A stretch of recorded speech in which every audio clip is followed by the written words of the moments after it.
सामने कुछ नए और तेजवान चेहरे भी आपको दिख रहे हैं। कुछ चेहरों को आप पहचानते हैं। सबसे लेफ्ट साइड में हमारे स्कूल के प्रिंसिपल सर पवन कुमार जी, इनके साथ हैं स्कूल प्रेसिडेंट श्री राकेश अचिंत्य जी, और उधर जो बैठे हैं दिनेश वैष्णव जी, उनको भी आप स्कूल के सभी फंक्शंस में अपना समय देते हुए देखते ही होंगे। बीच में जो तेजवान चेहरे हैं, मैं रिक्वेस्ट करूंगी कि हमारे प्रिंसिपल सर उनका परिचय हम सभी से कराएं। Principal sir.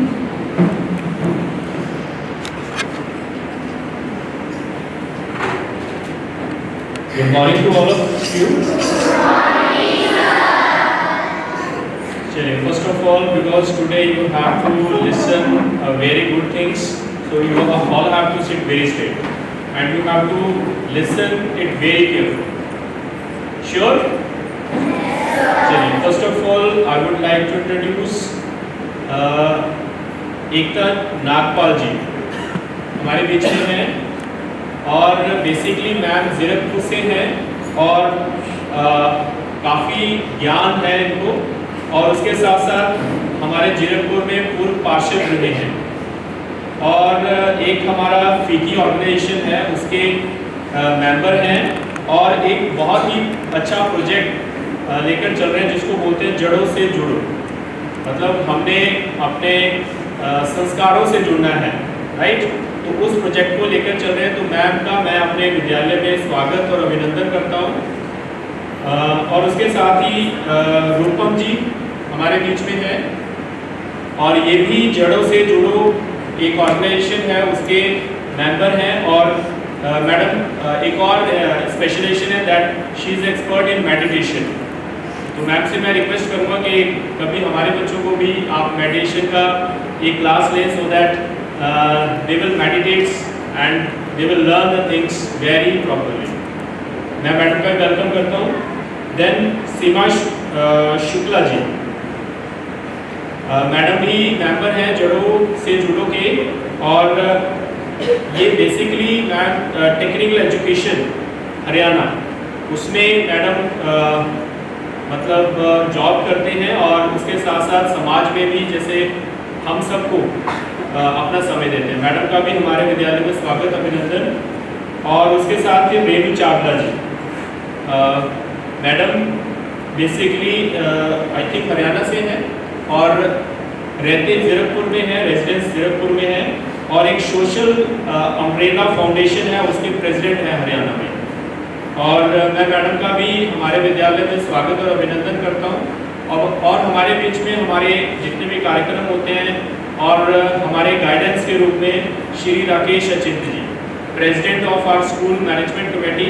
सर सब आपका भी स्वागत अभिनंदन, और उसके साथ बिट्टू वैष्णव जी का भी स्वागत है हमारे विद्यालय में, और उसके साथ साथ आप सबका भी इस जो अब आज का जो हम एक कार्यक्रम रखा है सभी टीचर्स का, सभी बच्चों का, सबका आपका स्वागत और अभिनंदन। और बेसिकली थोड़ा सा मैं समय लूँगा। I would like to introduce about school. हमारा स्कूल एक मोटिव लेके चला था, दैट इज़ दैट हमने एजुकेशन तो सभी स्कूल देते हैं, बट हमारा मेन फोकस रहता है कि बच्चों को एजुकेशन के साथ साथ उनको संस्कार मिले। Means we are not running about the marks, we want कि बच्चा पहले संस्कारी हो, तो आई थिंक एजुकेशन में वो सक्सेस मिले। So this is our motive of Sarvitकारी Education Society. We are working under Education Society. There are 125 schools in Punjab, and if you talk about that is we are the part of the Vidya Bharati. That is the biggest non-government organization in the world. There are 26,000 institutions which Vidya Bharati running, and out of that 13,000 schools are there. Like they are the full schools we can say, like our school, and 13,000 schools are there like जिनको हम बोलते हैं एकल विद्यालय, जिसमें एक अध्यापक बच्चों को पढ़ाता है। तो this is the biggest non government organisation, and एक मोटिव को जो लेकर चल रहे हैं, तो we are the part of that education society basically, and we are also that education, our education is also a part of that, and हम basically हमारे स्कूल का नाम है श्री अर्जुन दास सर्वहितकारी विद्या मंदिर। तो अर्जुन दास जी हमारे स्कूल के कह लो एक फाउंडर मेंबर हैं, जिनकी वजह से ये स्कूल स्थापित हुआ है। तो अभी बेसिकली वैसे ये स्कूल पिछले 40 ईयर से रन कर रहे हैं सर्वहितकारी, बट पहले पंजाब बोर्ड से था, now we are from the last 5 year that is we are running the school under that is CBSE।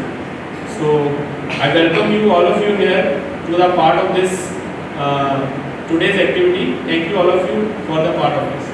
Welcome again all of you. Thank you. नहीं, आवाज नहीं आई। बच्चों नमस्ते।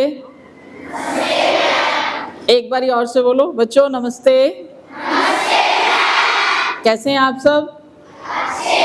बहुत अच्छे। वो तो दिख भी रहा है, बहुत अच्छे बच्चे हैं। मेरा नाम रेनू चावला है, जैसा कि अभी परिचय दिया सर ने। आपके स्कूल में आके, आप बच्चों से मिलके, स्टाफ से मिलके, आप सब से मिलके बहुत अच्छा लग रहा है और अपना बचपन याद आ गया। सुबह सुबह मम्मी पापा जल्दी उठ के आप लोगों को जैसे तैयार करके भेजते हैं ना, नोना बाबू बना के, हमें भी ऐसे ही भेजा करते थे।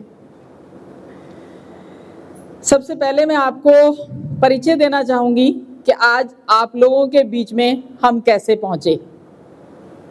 इसका माध्यम कौन है? ये माध्यम है, ये संस्था जड़ों से जुड़ो।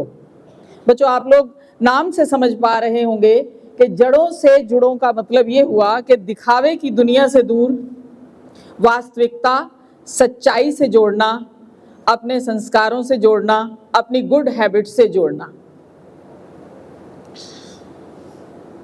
और इस अथक प्रयास को अगर कोई शख्स अंजाम दे रहा है, इस पे दिन रात अगर कोई काम कर रहा है, तो वो इस संस्था की फाउंडर हैं हमारे मैडम एकता नागपाल जी।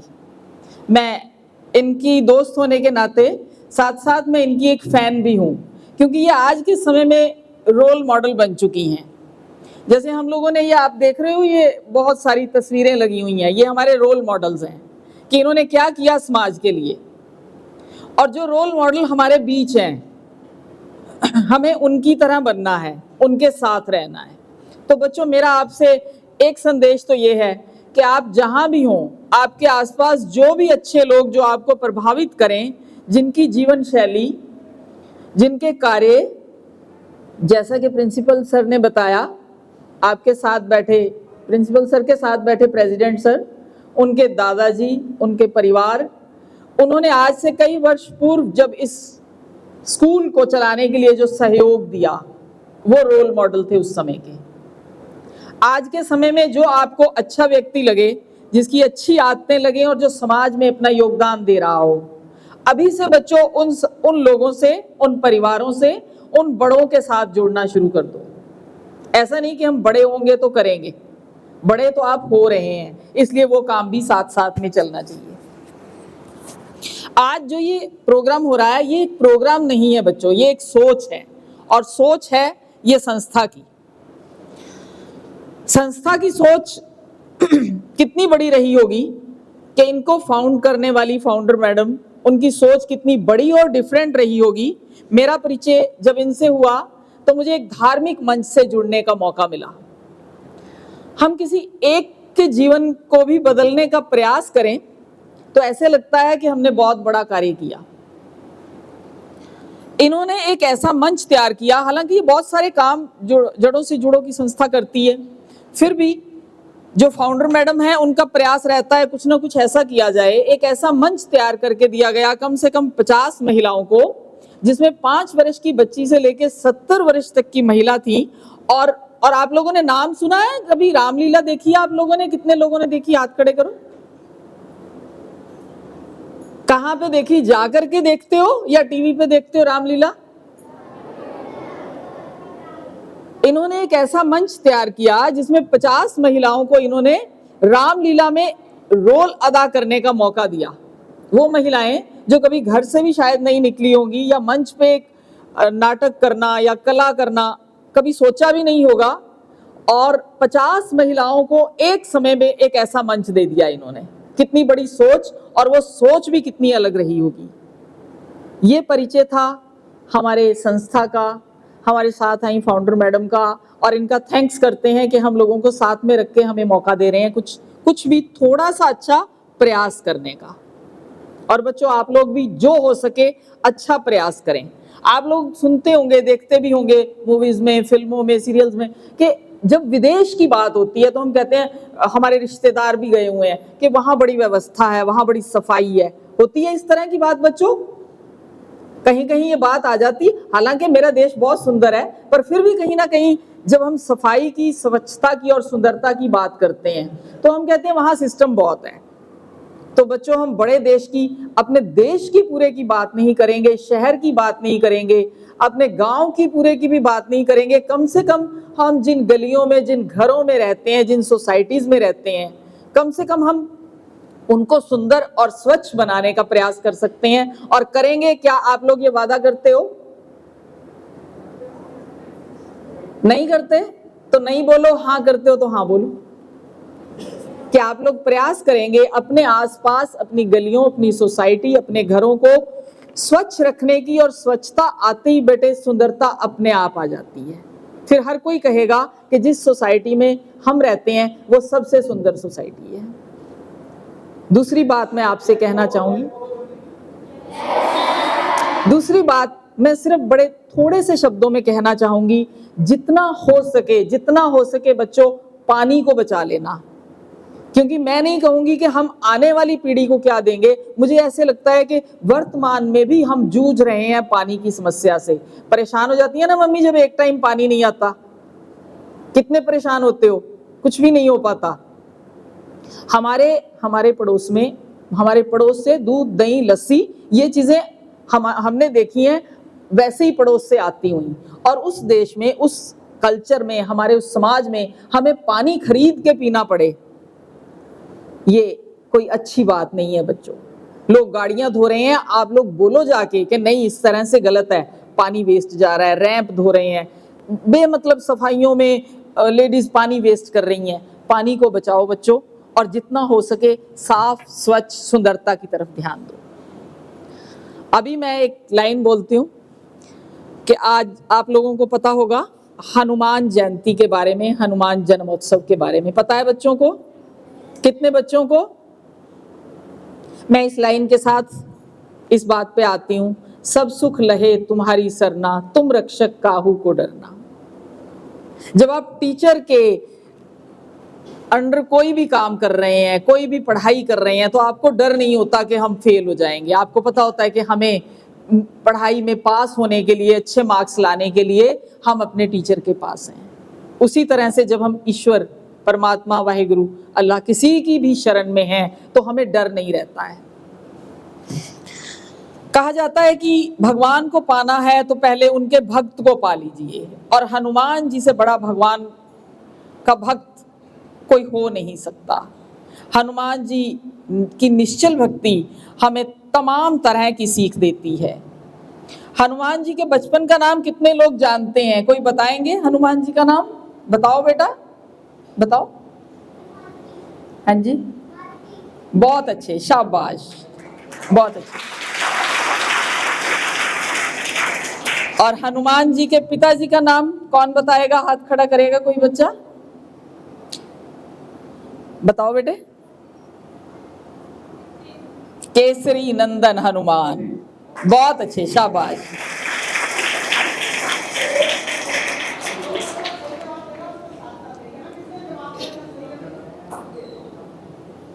बहुत अच्छे।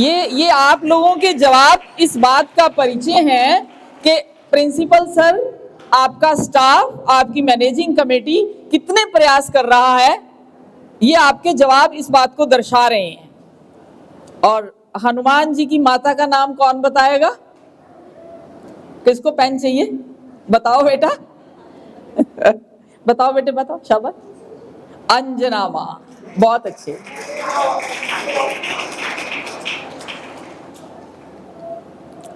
झारखंड राज्य में आंजन नाम के गांव में हनुमान जी का जन्म हुआ बच्चों, और इनका जन्म दिवस मंगलवार को रहता है। मंगल को जन्मे, मंगल ही करने।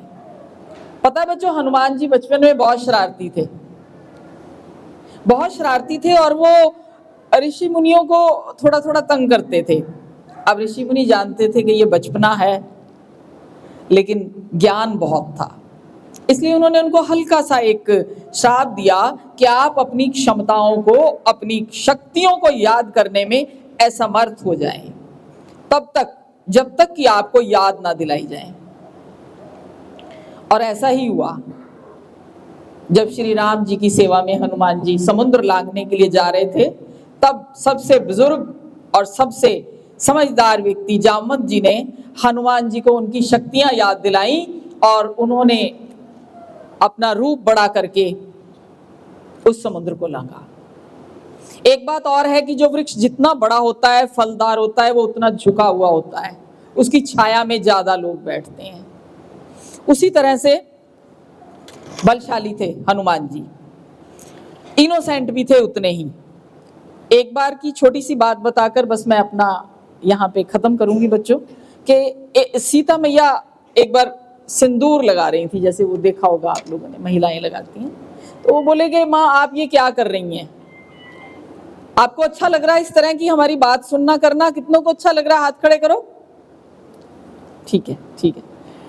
तो माँ ने कहा कि इससे प्रभु की उम्र लंबी होगी, प्रसन्न होते हैं प्रभु। बस फिर क्या था, लाली मेरे लाल की जिद देखो तितलाल। सारा शरीर हनुमान जी ने सिंदूर से अपना रंग लिया, पूरे शरीर पे ऐसा प्यार, ऐसी निष्ठा, ऐसी आस्था थी उनकी अपने प्रभु के प्रति कि मेरे प्रभु प्रसन्न हो और ऐसे भक्त के हम भक्त हों, ये हमारा सौभाग्य है। बच्चों, ऐसी ही आस्था, ऐसा ही विश्वास, ऐसा ही प्यार हमें अपने गुरुओं के प्रति, अपने धर्म के प्रति, हर एक के प्रति रखना है। आप बच्चे खुश रहें, हम लोगों का बहुत सारा आशीर्वाद, शुभकामनाएं, और thanks a lot sir, thanks a lot school का जी।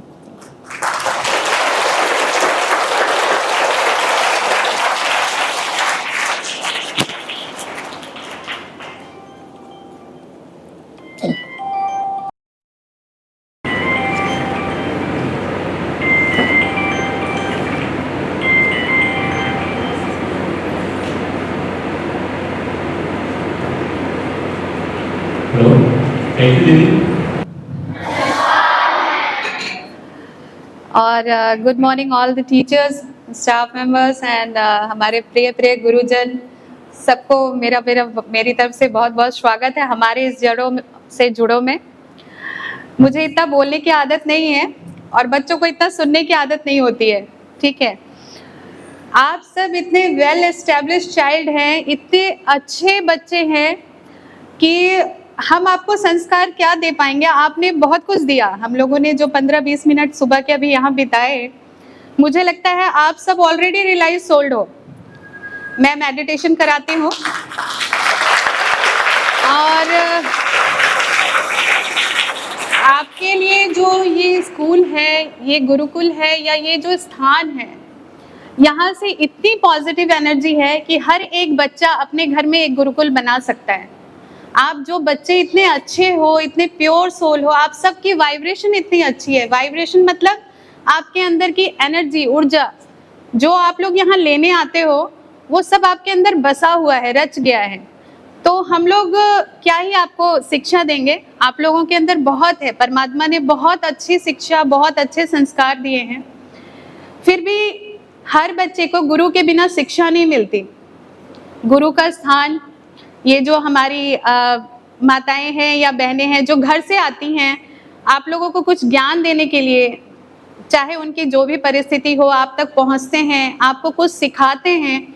तो बस हम इतना ही चाहेंगे कि आप लोग उसको बहुत ध्यान से सुने। शरारती तो आप लोग वैसे भी नजर नहीं आ रहे, तो उसको जितना आप लेते हैं अपने आस पड़ोस, अपने घर परिवार, सबको बताएं कि हमने आज क्या सीखा, आज हमने कौन सा संस्कार डेवलप किया।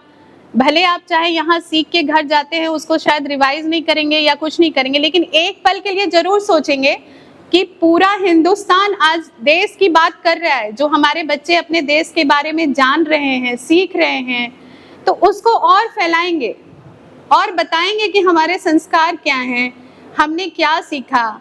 हमारे बच्चे बहुत पब्लिक स्कूल में पढ़ते हैं या बहुत पैसे हम लोग खर्च करते हैं, लेकिन honestly they are not knowing about the Saraswati माता।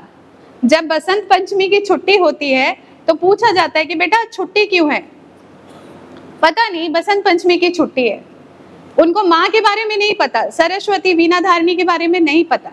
तो आप लोगों को वो नॉलेज बेसिक आप लोग को दी जा रही है कि आप आने वाले अपने जनरेशन को बता पाएंगे या हम लोगों को भी बता पाएंगे कि हाँ मैम इसलिए छुट्टी है, इनके बारे में हम जानते हैं।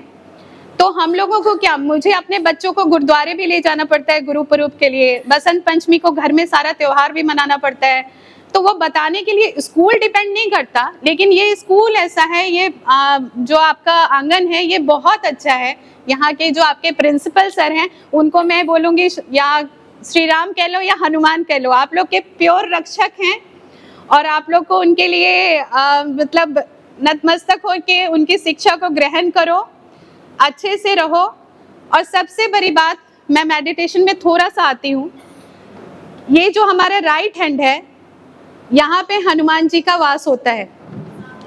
Right hand, our right side, Hanuman ji इधर ही रहते हैं, हमारी रक्षा करते हैं, प्रोटेक्ट करते हैं। जब राइट प्रोटेक्टेड रहता है तो लेफ्ट को चिंता नहीं होती है, देन हमारा हार्ट क्लियर रहता है।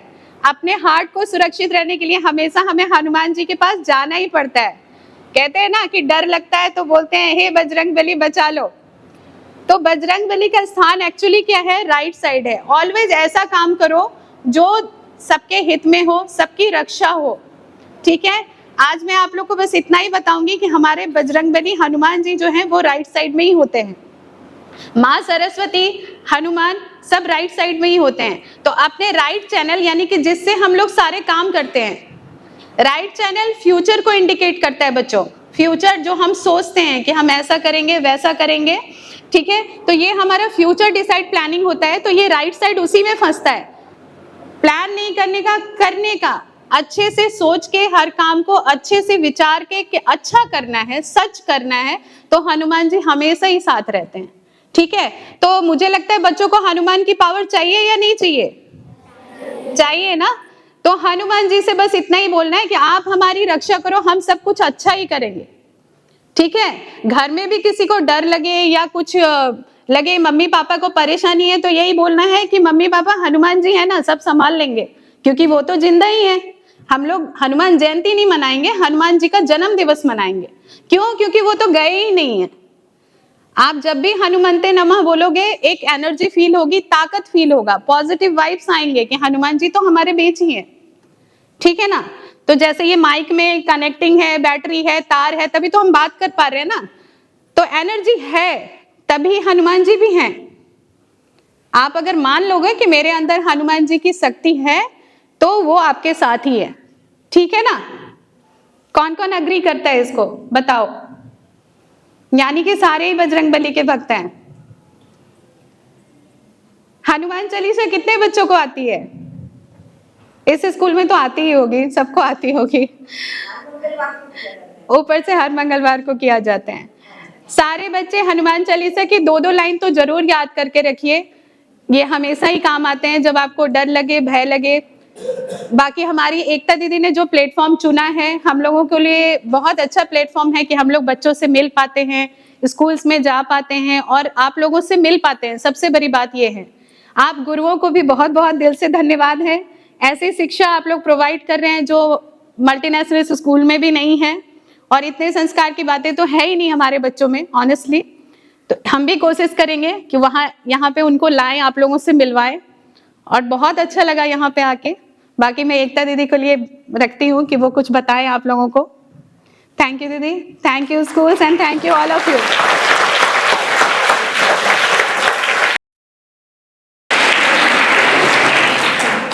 आपका बहुत बहुत धन्यवाद हमारे बच्चों का तारीफ करने के लिए और उनका ज्ञान बढ़ाने के लिए। Now I would like to request Seema didi. सबसे पहले यहाँ उपस्थित सभी सम्माननीय जन और यहाँ के बच्चों के इष्ट गुरु माता पिता को मेरा नमन। मैं यहाँ बहुत कुछ कहने आई थी, पर यहाँ के प्रिंसिपल साहब से मिलने के बाद मुझे ऐसा लगा कि यहाँ हमारे बताने लायक कुछ है नहीं। यहाँ इतने जागृत प्रिंसिपल साहब हैं और मतलब उन्होंने आप सबको इतने अच्छे संस्कार, इतने ऊंचे संस्कार दिए हुए हैं, आप लोगों को देखकर ऐसा लगता ही नहीं कि हमारे पास कुछ है आप लोगों के कहने के लिए। फिर भी मैं सिर्फ एक चीज ही कहना चाहूंगी थोड़ा सा वक्त लेकर, कि जो हमारे हनुमान जी हैं, जिनकी कि आज जन्म उत्सव कल मनाया जाएगा, तो उनके बारे में कहते हैं ना कि वो बंदर हैं, तो वो बंदर नहीं है, वो वानर हैं, यानी कि वन में रहने वाले मनुष्य।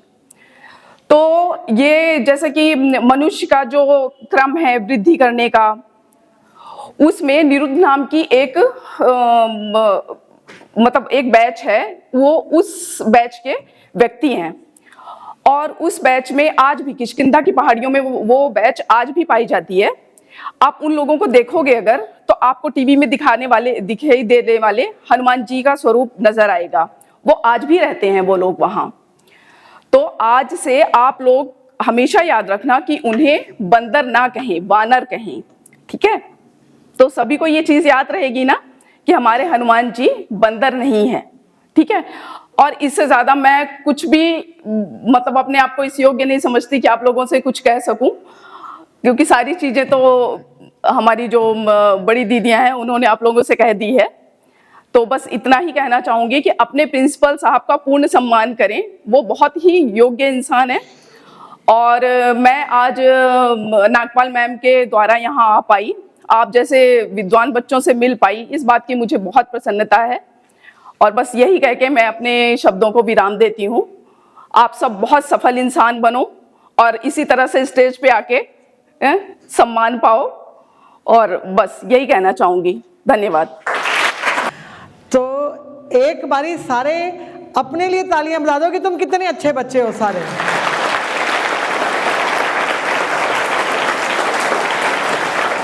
घर पे तो मम्मियों से डांट पिटती है ना रोज, ये नहीं किया, वो नहीं किया, आज होमवर्क नहीं किया, बात नहीं माना, तौलिया यहाँ छोड़ दिया, गंद मचा दिया, रोटी नहीं खाई, ये सारा दिन ये बातें चलती हैं। किस किस को डांट पड़ती है माँ बाप से? मेरे माँ बाप तो पास रहते हैं, मुझे तो आज तक भी डांट पिटती है। और अब मेरे लिए एक मजे की बात और भी है, अब तो सास ससुर भी डांटते हैं, तो दो माँ बाप हैं डांटने के लिए। तो जिन जिन बच्चों ने हाथ नीचे कर लो, जिन जिन बच्चों ने हाथ उठाया है कि उन्हें डांट पिटती है माँ बाप से, वो सब बधाई के पात्र हैं। उनको परमात्मा का रोज शुक्रिया अदा करना चाहिए कि हे प्रभु, तूने मेरे को माँ बाप दिए हैं जो मुझे सही रास्ता दिखाने के लिए मेरे सिर पे बैठे हैं। बच्चों, तुम्हें पता है ऐसे कितने बच्चे हैं जिनके पास माँ बाप नहीं हैं, जो सड़कों पे भीख मांगते हैं, जो काम कर रहे हैं। हमारी उम्र के, तुम्हारी उम्र के बच्चे हैं जो झाड़ू पोछा लगा रहे हैं, कोई गाड़ी साफ कर रहा है, कोई ऑफिस में पियोन का काम कर रहा है, जो भीख मांग के रोटी खा रहा है। तो आप सब पे परमात्मा की बख्शीश है कि आपके माँ बाप हैं। उसके बाद ये कि वो ऐसे माँ बाप हैं जो अपने बच्चों को पढ़ा लिखा रहे हैं। उसके बाद की बख्शीश ये है कि ऐसे स्कूल में पढ़ा रहे हैं जहाँ पे शिक्षा के साथ संस्कार पे भी काम किया जा रहा है। और उसके बाद आप बधाई के इसलिए पात्र हो कि आपके शिक्षक, आपके टीचर्स, आपके जो गुरुजन, आपके जो यहाँ की जो टीम है जो आपको संभालती है, वो बहुत अच्छी है, क्योंकि वो डायरेक्टली जड़ों से जुड़ी हुई है, अपने संस्कार के साथ जुड़ी है, अपने देश, अपनी धरती के साथ जुड़े हुए लोग हैं जो आपको शिक्षा का ज्ञान दे रहे हैं। तो एक चीज़ हमेशा ध्यान रखना, मेरे पिताजी बोलते हैं, मेरे पिताजी आज लगभग 80 साल के होने वाले हैं, आज भी मुझे वो एक चीज़ बोलते हैं कि एकता, एक चीज़ का हमेशा ध्यान रखना कि जब भी तू अपने बच्चे पालेगी कि शिक्षा और संस्कार का आपस में कोई बहुत ज़्यादा लेना देना नहीं है। मैं एक शिक्षा के मंदिर में खड़ी होकर के ये बात कर रही हूँ, लेकिन बड़ी प्रैक्टिकल बात कि अगर आप अच्छे इंसान हो, आप में अगर संस्कार अच्छे हैं और किसी कारणवश आपको शिक्षा नहीं मिली है, तब भी आप एक बहुत नेक इंसान बनोगे, समाज का काम करोगे, अपना परिवार का पालन पोषण करोगे और आने वाली पीढ़ी के लिए खूबसूरत समाज यहाँ पे देके जाओगे। तो सिर्फ बच्चों के लिए नहीं, मैं यहाँ की पूरी मैनेजमेंट, यहाँ की पूरी टीम, यहाँ का स्टाफ, सबके लिए जो है हम आप सबको बधाई देते हैं और हम खुशकिस्मत हैं कि यहाँ आए। और हमारे बहुत से हमारे अपने चेहरे हैं जो है हम इनको, आप तो इनको इनके नाम से बुलाते हैं, हम तो इनको मास्टर जी के नाम से शुरू से जो है, हमारे फ़ोन में नंबर्स भी आज 10 साल हो गए। गुरशरण जी हमारे भाई समान जो है, बड़ा अच्छा लगा इनसे मिलके। राजेश जी इनके कहने पे आज हम यहाँ पहुँच पाए, आपका बड़े भाई का बहुत बहुत शुक्रिया।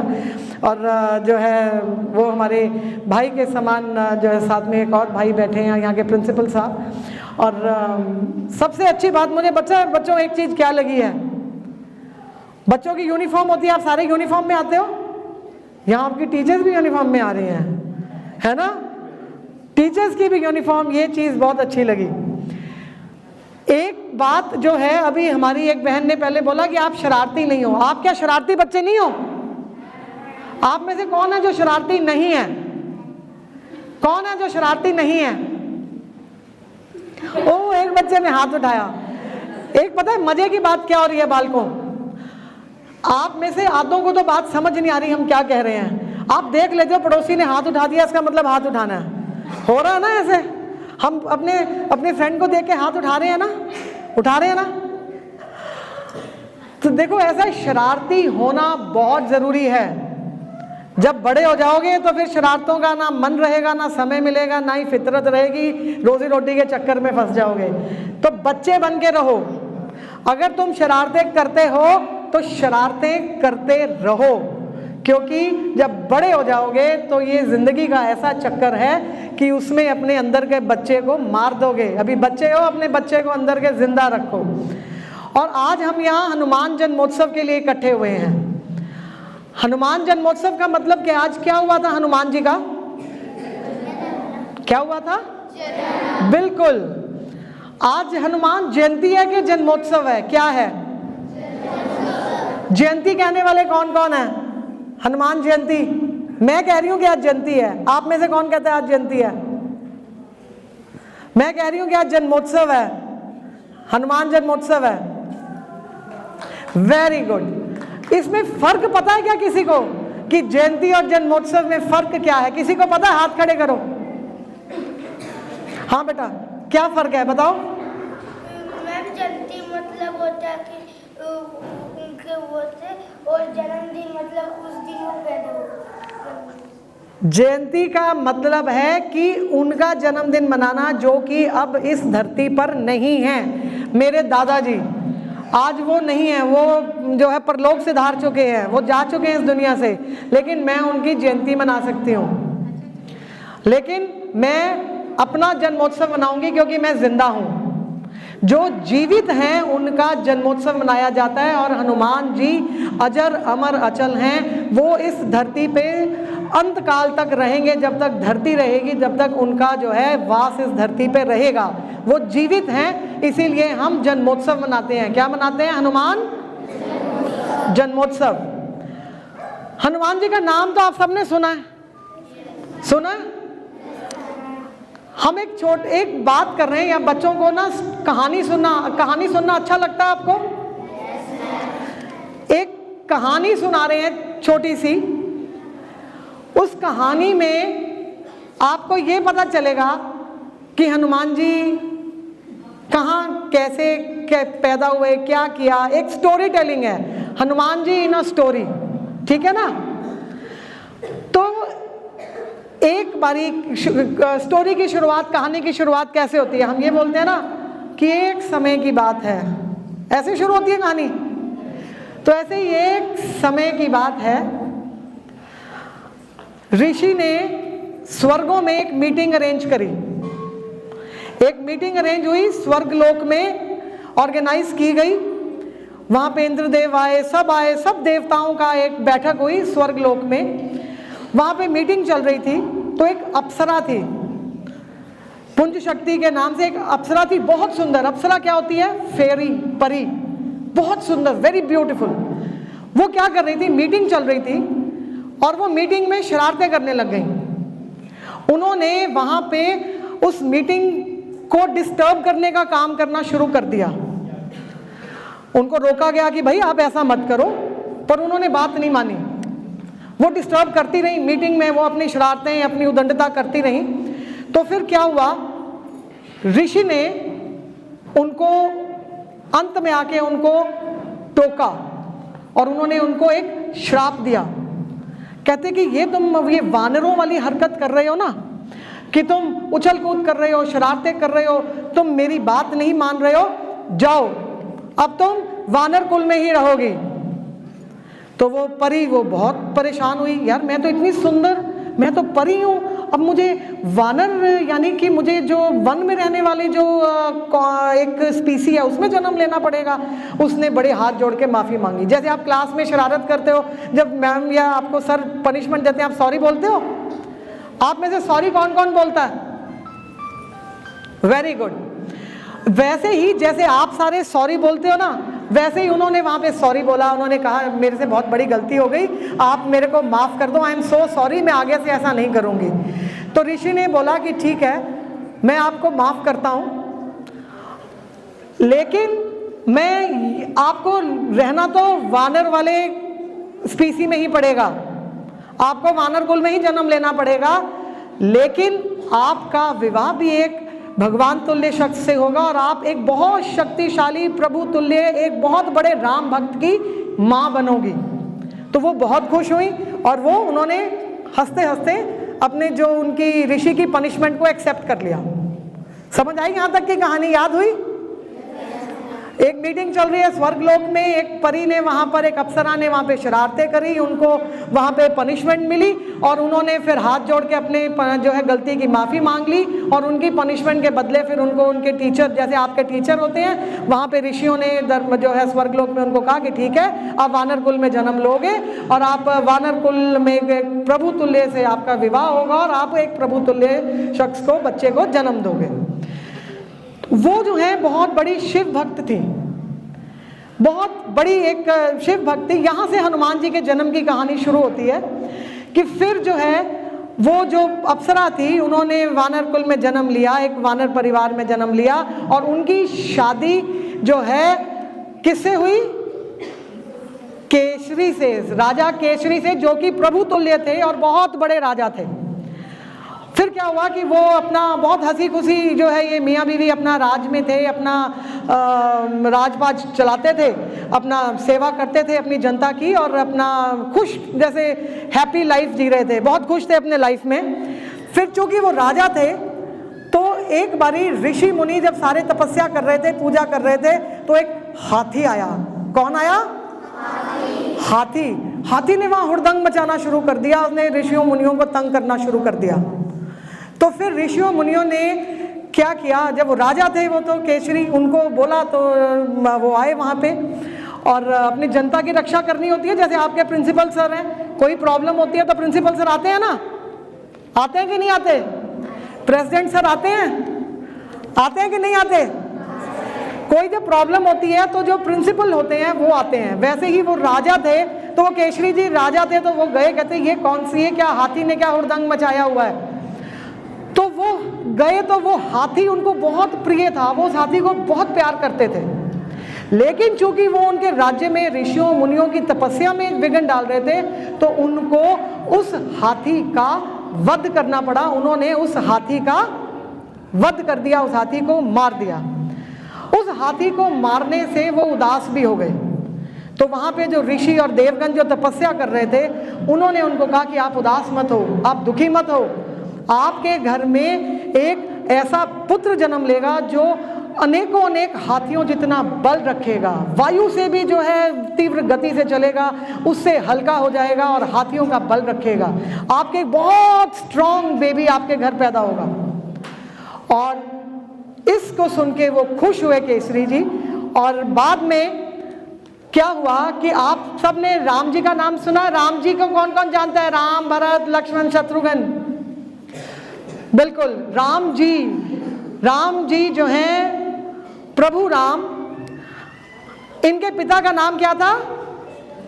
दशरथ। दशरथ जी के एक, फिर ये स्टोरी यहाँ इसके साथ एक और स्टोरी चल रही है कि दशरथ जी के घर बच्चा नहीं हो रहा था।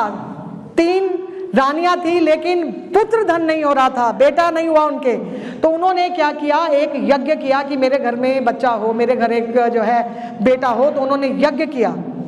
यज्ञ में प्रभु प्रसन्न हुए, बाहर आए और उन्होंने प्रसाद, खीर का प्रसाद एक सोने के कटोरे में निकाला और उन्होंने ये बांटने के लिए कहा कि 3 रानियां थी दशरथ जी की, कौशल्या, सुमित्रा और कैकेयी, बिल्कुल।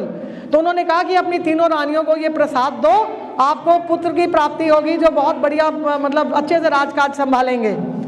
वो जब प्रसाद बांट रहे थे, जब कैकेयी के पास प्रसाद पहुंचा, माता कैकेयी के पास, तो एक पक्षी आया, मान्यता है कि कौवा था, एक पक्षी आया, उसने उनके कटोरे में से कुछ खीर उठा ली और वो वायु की मदद से, तेज वेग की मदद से उड़ के वहां पहुंचे जहां पे राजा केसरी, जिन्होंने हाथी का वध किया था, उनकी पत्नी अंजनी, जो कि परी थी एक टाइम पे, जिनको वो मिला श्राप कि आप एक वानर कुल में जन्म लेंगी, उनकी केसरी से शादी हुई थी, वो शिव भगत थी, वो तपस्या कर रही थी। और एक जो है पक्षी आया, उसने वो प्रसाद अपनी चोंच में लिया, वहां गया और उनके हथेली में वो प्रसाद रख दिया। किसकी हथेली में रख दिया? बिल्कुल। अब वो चूंकि वो शिव जी की तपस्या कर रही थी, तो उन्हें लगा कि ये शिव जी का प्रसाद है, उन्होंने वो प्रसाद समझ के ग्रहण कर लिया। वो खीर जो कौवे ने या उस पक्षी ने उनके हाथ में रखी, उन्होंने वो खीर खा ली और फिर उसके बाद वहां पर उनके घर में हनुमान जी का जन्म हुआ। इसीलिए कहते हैं कि ये जो है शिव जी का भी 11वां अवतार इनको माना गया है, क्योंकि जो तेज हवा से जो हवा चली, जिसके साथ वो पक्षी लेकर के वहां पहुंचे प्रसाद को, तो वहां ये शिव जी के कहने पे हुआ। शिव जी ने वायु को कहा था कि आप इतने तेज चलना कि आप वहां पे टाइम से पहुंच जाना और उनको जो है ये प्रसाद मिल जाए। इसीलिए हनुमान को पवन पुत्र भी कहते हैं ना।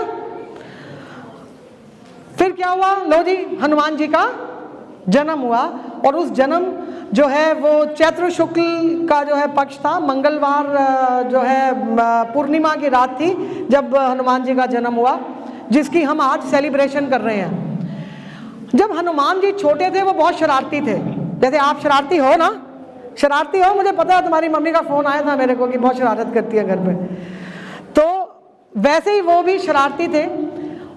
उनको भूख लगी, 6 महीने के थे, कहते बहुत छोटा बाल रूप था। जब उनको भूख लगी तो उन्होंने छत पे ऊपर देखा, ये लाल लाल क्या है? उनको लगा ये सेब है, क्योंकि उनकी माँ उनको बोलती थी कि फल जब वो वैसा सूरज दिखा के बोलती थी, जब वैसा लाल हो जाए ना तब खाना, तब वो स्वाद लगता है। तो माँ बाहर कुछ काम करने के लिए गई अंजनी, और उन्होंने वो सोचा यार भूख लगी है, अब क्या करूं। उनको लगा ये सेब लगा हुआ है आसमान में, एक फल है। वो उड़ के गए ऊपर और वो मुंह खोल के सूर्य को खाने लगे। किसको? सूरज को खाने लगे। वो फिर सूरज को खाने लगे तो उस दिन जो है ग्रहण की रात थी, वो ग्रहण लगना था सूर्य देव को। तो वहां पे देवता ने देखा, वो कहते ये क्या, ये तो मैंने आज इनको ग्रहण करना था सूर्य देव को, ये कौन आ गया ग्रहण करने के लिए। वो भाग के गए इंद्रदेव के पास। इंद्रदेव के पास गए तो इंद्रदेव जो है कहते ये क्या बात हुई भाई, मैं जाके देखता हूँ कि ऐसे कैसे ऊपर हमारे साम्राज्य में आकर के कोई सूर्यदेव को कोई खा जाएगा, किसकी हिम्मत हुई। इंद्रदेव की सवारी क्या है? क्या है? बिल्कुल ऐरावत, सफेद रंग का ऐरावत, सफेद हाथी। तो जब वो सफेद हाथी पे आए, उनको इंद्रदेव आए देखने के लिए कि ये कौन है जो सूरज को खाने की हिम्मत कर रहा है। तो वो जैसे आए तो हनुमान जी, तो मारुति जिनका नाम, वो देखे उनको, वो कहे ये सफेद सफेद क्या आ रहा है। उन्हें लगा ये भी तो कुछ खाने की चीज है, मैं इसको भी खा लेता हूँ। वो उन पे हमला करने लगे। तो इंद्रदेव ने अपना जो है फिर क्या किया, एक उनके पास एक शस्त्र था जिसको वज्र कहते थे, अपने वज्र से उन्होंने उस पे वार किया बालक पे, कि भाई उन्हें लगा ये तो हमारे भाई हमला कर देगा। तो उन्होंने हमला कर दिया। छोटे बच्चा जो हनुमान जी का रूप था, उससे क्या हुआ, उनके यहाँ पे चोट लगी और हनुमान जी बेहोश होकर के गिर गए। फिर जब उनके पिता थे पवन, उन्हें पता चला कि भाई पवन का मतलब वायु, हवा के देवता थे। उन्हें पता चला मेरे बच्चे के ऊपर इन्होंने ऐसे हमला कर दिया। आपको अगर कोई डांटता तो आपके पापा आ जाते हैं ना बचाने के लिए। किस किस के पापा आते हैं बचाने के लिए? बिल्कुल वैसे ही जब हनुमान जी को चोट लगी, आपके पापा नहीं आते बचाने के लिए। मैं बात करती हूँ आपके पापा से, आज रुको। तो फिर क्या हुआ कि उनके पिताजी आए और पवन जी आए और उन्होंने हवाई रोक दी, क्योंकि वो तो पूरी दुनिया को हवा देने का काम उनका, वो तो पवन के देवता, वायु के देवता, उन्होंने हवा की सप्लाई रोक दी। अभी अगर यहाँ पे हवा बंद कर दें, हवा ही ना आए तो क्या होएगा? सांस रुक जाएगा हमारा, ऑक्सीजन की सप्लाई बंद हो गई तो हमारा थैंक यू, छुट्टी, स्कूल की छुट्टी नहीं, दुनिया से छुट्टी, हम मर जाएंगे। तो वायु देवता ने जब हवा का प्रवाह रोक दिया तो फिर इंद्रदेव और सब आए, ब्रह्मदेव, सारे ब्रह्मा जी सारे आए, उन्होंने कहा आप ऐसा मत करो, सृष्टि का नाश हो जाएगा, ये दुनिया खत्म हो जाएगी अगर आपने हवा रोक दी तो। उन्होंने बड़ी रिक्वेस्ट करी और फिर किसी ने ये वरदान दिया कि ये बालक आपका ये वायु से भी तेज चलेगा, ये वायु से भी हल्का रहेगा। किसी ने कहा कि ये बहुत छोटा रूप ले लेगा, कोई कहता है ये इतना विशालकाय रूप ले लेगा, कोई कहता है ये इतना पावरफुल होगा। सब ने इतने सारे आशीर्वाद उनको दिए बच्चे को। फिर अंत में वायु देवता जो पवन देवता माने और उन्होंने वायु का प्रवाह शुरू कर दिया। लेकिन उसमें क्या हुआ कि जब उनको यहाँ पे हमला किया, जब इंद्रदेव ने जब वज्र से वार किया तो यहाँ चोट लगी। किसको चोट लगी? यहाँ पे हनुमान जी को। इसको ठोडी का एक पर्यायवाची है, ठोडी को क्या बोलते हैं? हनु। इसका ठोडी का एक शब्द है, इसको और भी है, इसको बोलते हैं हनु। तो यहाँ पे जब उनके चोट लगी, उनकी ठोडी थोड़ी सी टेढ़ी हो गई। उस चोट के बाद उनका नाम पड़ा हनुमान, क्योंकि उनकी ठोडी का जो मान था, उसकी जो ब्यूटी थी, उसकी जो खूबसूरती थी, उस पे वार हुआ, वहाँ उनका नाम पड़ा हनुमान, यानी उनकी ठोडी का रूप बिगाड़ा गया। तो यहाँ से उनको हनुमान के रूप में जाना गया। एनीवेज, तो चलो हनुमान जी जो है जीवंत हो गए। उसके बाद शरारती तो वो थे ही। वो शरारतें जब क्या करते, जब भी कोई ऋषि मुनि कुछ अपनी तपस्या कर रहे होते थे तो वो जाते और कभी वो पेड़ तोड़ लेते, कभी फल तोड़ लेते, कभी वो उनको वैसे तंग करने लगते। तो ऋषियों को बड़ी दिक्कत होती थी कि ये तो कैसा शरारती बच्चा है, ये तो रोज आके हमको तंग करता है। तो उन्होंने क्या किया, एक ऋषि ने उनको एक श्राप दिया हनुमान को कि तेरे में इतनी शक्तियां आ गई, क्योंकि जब वो बेहोश हो गए, ऊपर सब देवताओं ने उनको इतनी शक्तियां दे दी, तो उनको कहीं ना कहीं एक ये लगा कि मैं कुछ भी कर सकता हूँ। तो उन्होंने शरारतें ज़्यादा करनी शुरू कर दी। तो उनकी शरारतों को रोकने के लिए कि किसी को नुकसान ना हो, उनको श्राप दिया कि आपकी शक्तियाँ अब विलुप्त हो जाएंगी या आपके अंदर रहेंगी, लेकिन आपको ध्यान नहीं रहेंगी। जब तक आपको इस समाज को आपकी शक्तियों की जरूरत ना पड़े और कोई आपको याद ना दिलाए, तब तक आप इन शक्तियों का इस्तेमाल नहीं कर सकते। हनुमान जी शक्तियों को भूल गए। चलो जी, एक ये स्टोरी, एक बुक की एक स्टोरी यहाँ खत्म। इसके बाद सूर्यदेव जो है उनके गुरु थे। सूर्यदेव से हनुमान जी ने सारी शिक्षा ली, 11 विद्याएं उनसे ली थी। और फिर क्या हुआ कि सूर्यदेव से शिक्षा लेने के बाद वो किष्किंधा चले गए सुग्रीव के पास। सुग्रीव का नाम किस किसने सुना है? बिल्कुल, आप सबने जिन्होंने नहीं सुना, आज अपने घर में माँ से, नानी से, दादी से, बुआ, चाची, मासी से पूछना कि मुझे सुग्रीव की कहानी बताओ, ठीक है? वो बताएंगे। सुग्रीव के साथ किष्किंधा गए। किष्किंधा में जो है फिर सुग्रीव ने उनको अपना सेक्रेटरी बना लिया, अपना सचिव बनाया, उनके साथ रहा। बाली और सुग्रीव क्या थे? भाई थे, बिल्कुल। फिर बाली ने सुग्रीव को अपने राज्य से बाहर निकाल दिया था। उनका आपस में झगड़ा हुआ, तो जब उनको राज्य से निकाल दिया गया तब भी हनुमान जी सुग्रीव के साथ रहे और उनकी सेवा करते रहे। फिर जब सीता मैया का हरण हुआ, सीता माता का हरण हुआ, तो एक किरदार है जामवंत, भालू के रूप में दिखते हैं ना। किस किस को जामवंत के बारे में पता है? उन्होंने फिर एक जो है कथा सुनाई, उसमें उन्होंने ये बताया कि हनुमान जी आपके पास तो इतनी शक्तियां हैं, इतनी पावर है कि आप ये समुद्र लांघ के जा सकते हो, आप तो सृष्टि पे विजय पा सकते हो, आपका जो पावर है वो बहुत ज़्यादा है। उनको याद दिलाई गई, फिर उनकी पावर उनको वापस आई और उन्होंने उसके बाद समुद्र लांघा और सीता मैया को क्या किया? समुद्र पार करके क्या किया था हनुमान जी ने? क्या? ढूंढ के लाए, बिल्कुल। उन्होंने राम जी को बताया कि मैं सीता जी को मिल के आया हूँ, वो ऐसे हैं। उन्होंने अंगूठी जो है राम जी की सीता मैया को दी। और उन्होंने कहीं आग लगाई थी कहीं पे हनुमान जी ने? कहाँ? लंका में। किस चीज से आग लगाई उन्होंने? बिल्कुल, उन्होंने अपनी पूंछ से वहाँ आग लगाई और हनुमान जी की ही बदौलत जो है विजयी होकर के प्रभु राम अपने जो है सीता मैया को लेकर के अपने टीम के साथ वो वापसी अयोध्या में आए। और जब अयोध्या में आए तो जो उन्होंने जो उनके साथ थे उन सब का मान सम्मान करने के लिए एक थैंक यू बोलते हैं ना, हम सारे एक दूसरे को थैंक्स करते हैं, हमारी कोई मदद करता तो हम थैंक यू बोलते हैं ना, वैसे ही उन सबको थैंक्स करने के लिए सबको कुछ कुछ भेंट दी। हनुमान जी को भी उन्होंने एक माला, बहुत प्रीशियस, बहुत कीमती मोतियों की माला दी। और लेकिन हनुमान जी उसको तोड़ के देखते रहे कि इसमें क्या है। तो विभीषण ने बोला, ये तुम क्या कर रहे हो, ये तोड़ क्यों रहे हो? तो उन्होंने कहा, मैं देख रहा हूँ कि इसमें मेरे प्रभु राम कहाँ हैं। तो वो कहते हैं कि मोतियों में थोड़ी तुम्हें प्रभु राम मिलेंगे, तो तुम तो ऐसे बात कर रहे हो कि जैसे तुम्हारे अंदर भी प्रभु राम है। वो कहते हैं, हाँ मेरे अंदर प्रभु राम है। उन्होंने वहीं अपना सीना फाड़ा और अंदर से क्या दिखा उनकी छाती में? कौन थे? राम जी और सीता मैया। तो ये जो है हनुमान जी की एक छोटी सी स्टोरी कि वो कैसे पैदा हुए, कहाँ पैदा हुए, किनके पैदा हुए, कैसे उनका नाम हनुमान पड़ा।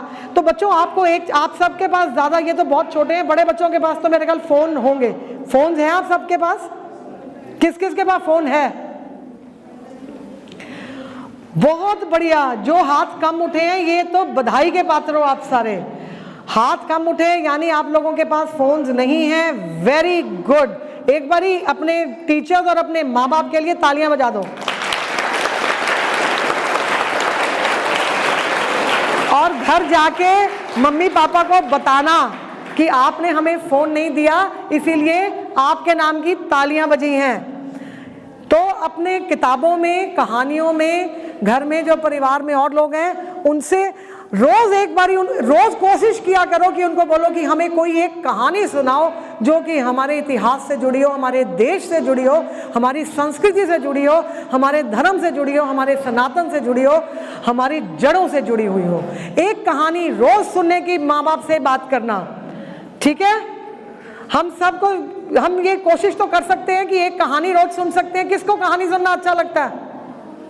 तो एक कहानी जिसमें परियां ना हो, जिसमें राजकुमार वैसे ना हो, घोड़े ना हो, हमारा देश हो, हमारी संस्कृति हो, हमारा इतिहास हो, हमारा संस्कार हो, हमारा सनातन हो, ऐसी एक एक कहानी सबने रोज सुननी है। ठीक है बच्चों? और हर त्योहार, अब मान लो कोई भी है, बैसाखी है तो कोशिश करो कि स्कूल में एक जो है बैसाखी को कहानी के रूप में पेश किया जाए ताकि हमको समझना इजी हो जाए। और हमेशा आप जिस मर्जी हम मजहब को माने, परमात्मा एक है, सृष्टि बनाने वाला एक है, हम जिसको भी मानते हैं उसके सामने हम रोज नतमस्तक हो, माँ बाप की हम बात सुने, अच्छे रास्ते पर चलें और हम गुरुओं का मान करें। ये जो है हम आपसे रिक्वेस्ट करेंगे। टीचर्स की बात आप ज़रूर मानो, डिसिप्लिन में रहो और हनुमान जी से कुछ सीख लेके जाना इस जिंदगी में। हनुमान जी एक ऐसे शख्स हैं, आप कल को बहुत पावरफुल हो जाओगे, बहुत बड़े हो जाओगे, बहुत अच्छी अच्छी नौकरियों में, बिजनेस में सेट हो जाओगे। जब आपके पास ताकत आ जाए तब अपनी ताकत पे गुमान मत करना, श्रद्धा भाव रखना और अपने इष्ट को मानते रहना। अपनी पावर का गलत इस्तेमाल नहीं करना, समाज की सेवा के लिए इस्तेमाल करना और अपने देश के लिए कुछ हमेशा करते रहना। ठीक है? अपने देश से कौन कौन प्यार करता है? बिल्कुल बढ़िया। अपने देश से प्यार करने के लिए छोटी छोटी बातें आप अभी भी कर सकते हो। आप अपने घर के आसपास सफाई रख सकते हो, आप किसी को बुरा नहीं कहना, आप पानी की वेस्टेज ना करो, आप बिजली की वेस्टेज ना करो, कहीं भी फौजी मिले तो उसको सल्यूट करो, कहीं तिरंगा दिखे तो उसको सल्यूट करो, अभद्र भाषा का इस्तेमाल ना करो, अच्छी किताबें पढ़ो, अच्छा साहित्य पढ़ो। जब आप कहीं जा रहे हो, आपको कोई ब्लाइंड दिख रहा है, इसको सड़क पार करनी है, आप उसको सड़क पार कराओ। जीव जंतुओं का नुकसान ना करो, फालतू में फूल पत्तियां पौधे मत तोड़ो। अपने जन्म दिवस पर, अपने हर सेलिब्रेशन वाले दिन पौधे लगाओ।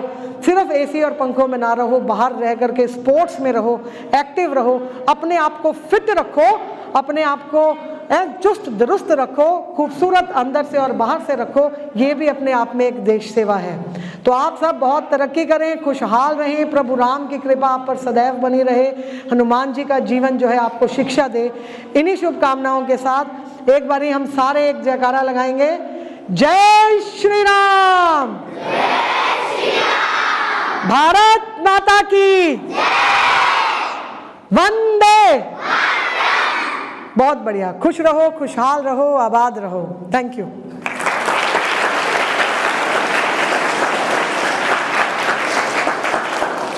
बहुत बहुत धन्यवाद एकता जी। आज आपने हमारे बच्चों को बताया जयंती और जन्मोत्सव में क्या अंतर होता है। किस किस को समझ आ गई ये बात? सबको आ गई? आज का कार्यक्रम आपको कैसा लगा?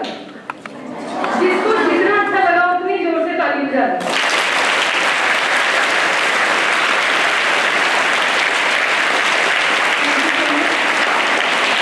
सभी को बहुत अच्छा लगा, आपका ज्ञान यहाँ से बढ़ा है और मैं उम्मीद करती हूँ घर जाके आप सभी इसके बारे में अपने पेरेंट्स को, फ्रेंड्स को, आसपास आपको जो भी मिले सबको बताएंगे। पहले आप उनसे क्वेश्चन करना, क्या उन्हें पता है जयंती और जन्मोत्सव में क्या अंतर है और कल किसकी जन्मोत्सव की खुशी का दिन होगा? करेंगे सभी? कौन कौन करेंगे? Just raise your hands. Very nice, hands down. As we all can see, हमारे स्कूल मैनेजमेंट के मैनेजर श्री भूषण जैन जी भी हमारे साथ हैं। I would like to request all the management members and principal sir to request the committee members of जड़ों से जुड़ो society.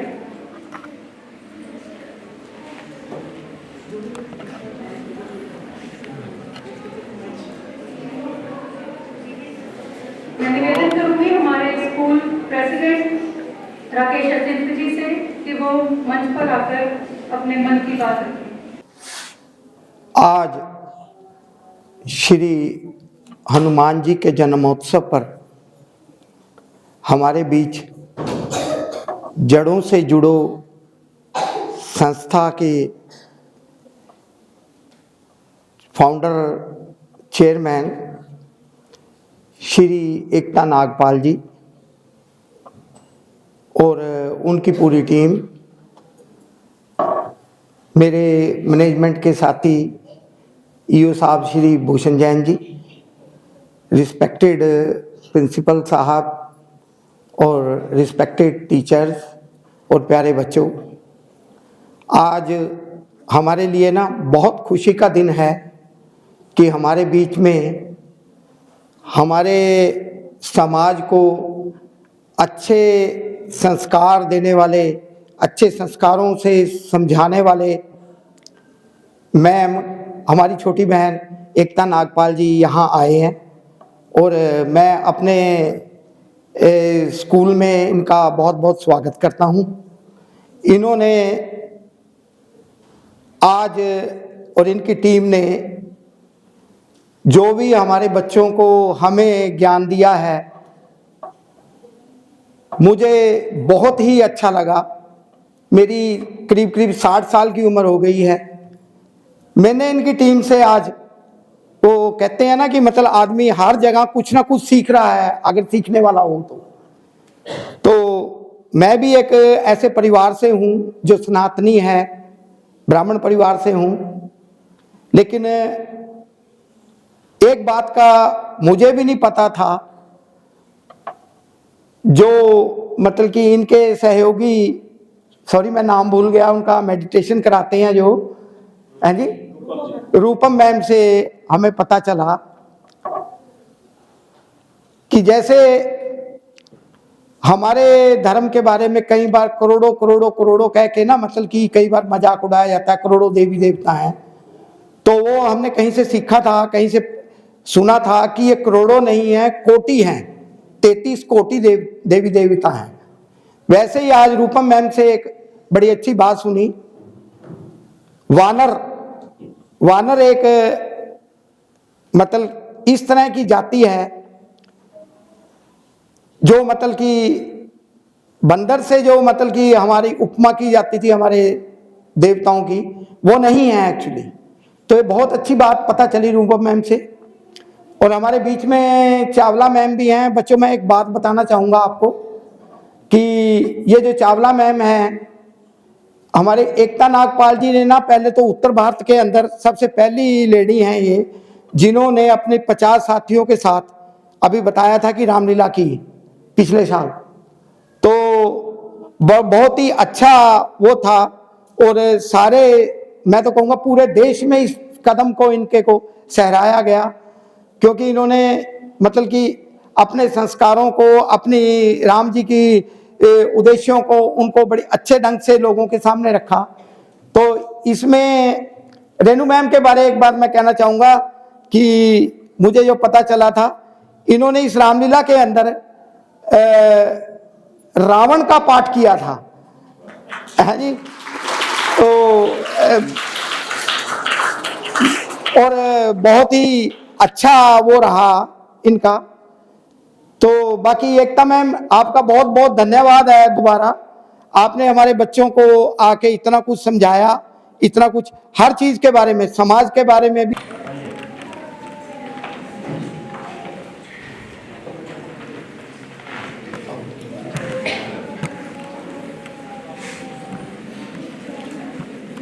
School की management committee के president, manager and principal sir, giving honour to the society, जड़ों से please clap.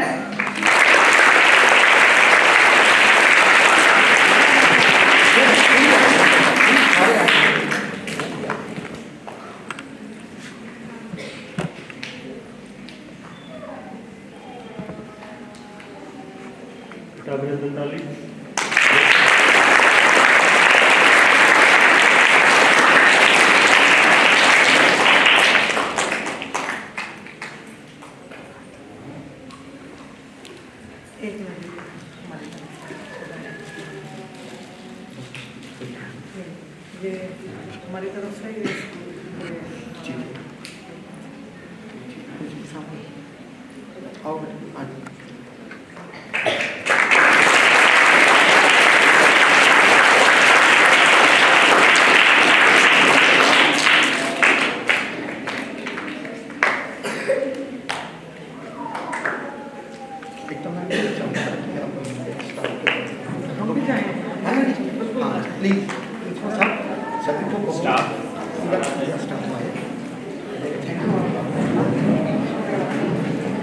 आवाज नहीं सीधे बिल्कुल प्लीज।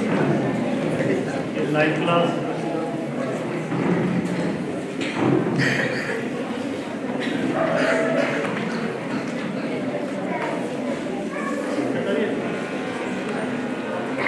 प्लीज रेणु मैम, आप सभी आइए प्लीज। हमारे तरफ से ना ये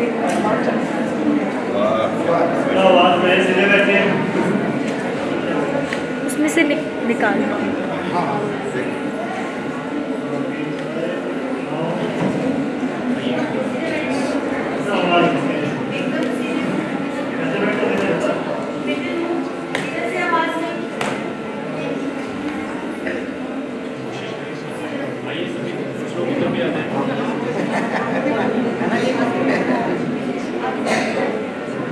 एक एक हनुमान